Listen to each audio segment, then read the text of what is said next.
Last week, amid major political controversies, a tech CEO and an author of mythological fiction caused a furor about Sati, the practice of widow burning in medieval India. This worked up a storm on social media. While liberals pointed to colonial records claiming it was endemic to Indian society, the right declared it all missionary propaganda to defame Hinduism. But the reality of Sati doesn't support either end of the political binary. The ritual wasn't exactly a daily occurrence, but the overwhelming weight of medieval evidence shows it was practiced by elites all over the subcontinent. Scattered across a huge swathe of South Asia, from Gujarat through Maharashtra and Karnataka all the way to Tamil Nadu, are stones carved with human figures meant to memorialize the valiant dead. These hero stones or memorial stones number in the thousands, and they contain quite a lot of information about medieval deaths, at least the deaths that society chose to remember. The majority of these stones speak of the deaths of men in squabbles between villages, cattle raids, while fighting off bandits or fighting off wild animals. But a significant proportion are Sati stones. Often in contemporary India, we're so caught up in mythology that we forget to look at the very real evidence left by medieval people. Now, some of these Sati stones are inscribed, telling us the name of the deceased woman and her motivations, at least as regarded by her male contemporaries. We know, for example, of Deeyab, a lady who perished in October 1057 in a Sati ritual in the highlands west of Mysuru. Deeyab's husband had been executed by a Chola king for the crime of kin slaying. Hearing the news, she is said to have declared, and I quote, "Can I have any mind to live and disgrace the good name of this house which gave me in marriage, and of he who took me in marriage?" And despite repeated entreaties from her family, Deeyab held firm. On the day of her death, the carvings on her memorial stone show she was carried to the pyre in a palanquin procession with drummers and flautists. She gifted away all her possessions, leapt into the fire from a platform, and, quote, went to the world of the gods. Posthumously, Deeyab was praised as the famous Deeyab who is Shri, Gauri, Shachi, Sita, Rati, and the earth goddess, and declared an embodiment of heroism, generosity, and piety. Now, this inscription is pretty revealing of the medieval view of Sati.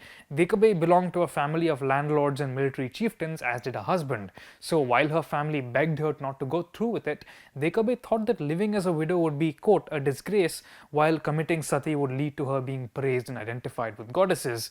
So while she wasn't technically forced into Sati, there was clearly considerable social pressure on wealthy widows, especially from ruling families.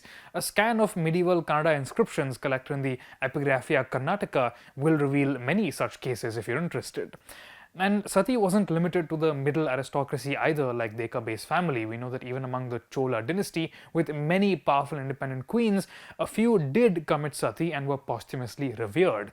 An example of this is Veera Mahadevi, a junior wife of the famous conqueror Rajendra Chola, who we talked about here, whose brother gifted water to feed her thirsty spirit after her Sati. A review of more medieval texts, almost invariably written by male aristocrats, suggests that Sati was looked upon as an act of love, piety, and glory. Take, for example, the Vikramarjuna Vijaya of the poet Pampa, written in the 10th century CE. The Vijaya contains many scenes where virtuous wives part from their warrior husbands. These were studied by historians S. Settar and M. Kalburgi in the edited volume Memorial Stones.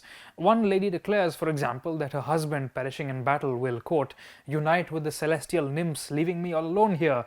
Nay, I shall hasten ahead and welcome him in heaven. Many memorial stones depict warriors dying and their wives committing Sati in adjacent panels, like this one on your screen. For these medieval aristocrats, both male and female, the goal was to achieve valorous deaths which improved social standing and ensured the attainment of heaven, in fact of divinity. But there's no evidence of medieval Brahmins or working class people committing Sati. It seems to have been a practice of the warlike propertied classes who had to publicly prove their honor and status.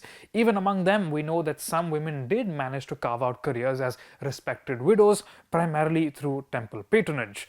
But Sati memorial stones confirm that many more women, for various reasons, did go through with this grisly act. And it would really stretch the imagination to claim that all these cases were purely voluntary, even if male chroniclers representing the views of Orthodox society praise them in those terms. As we understand the reality of Sati, we can also examine today's thought processes that seek to romanticize history for political ends.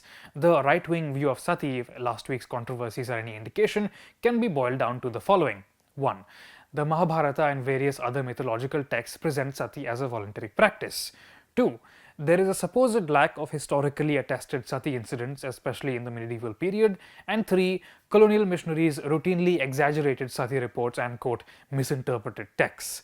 Now, the implication from all of this is that women have always been treated wonderfully in Hinduism, so why denigrate the religion's history or claim that some medieval attitudes, especially about purity and honor, still feed into crimes against women?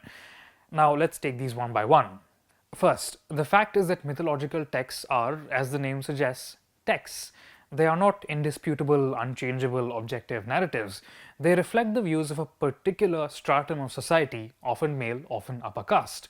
British colonial authorities arbitrarily chose some texts to construct an idea of what Hinduism really was, but this process continues into the present. The right wing simply cherry picks a different set of texts.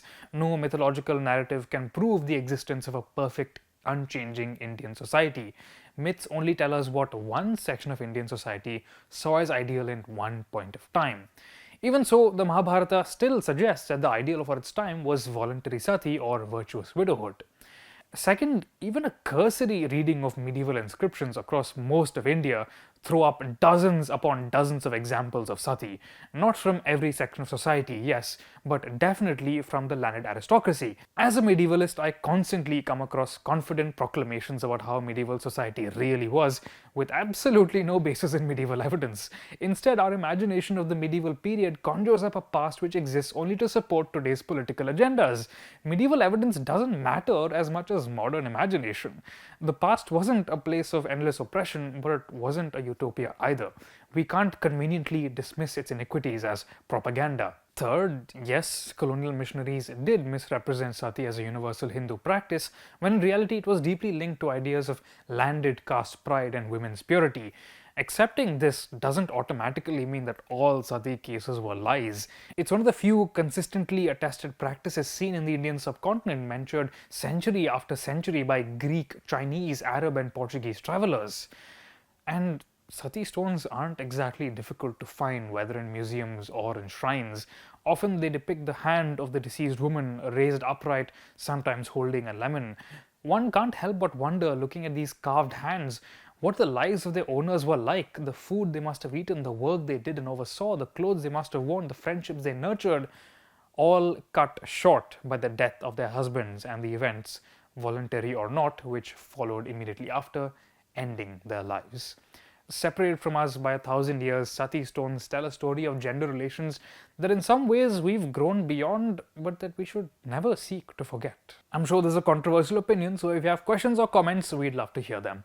Follow us everywhere on social media. You can find me on Instagram at Anirudh and on Twitter at Kanisetti. We'll see you next week.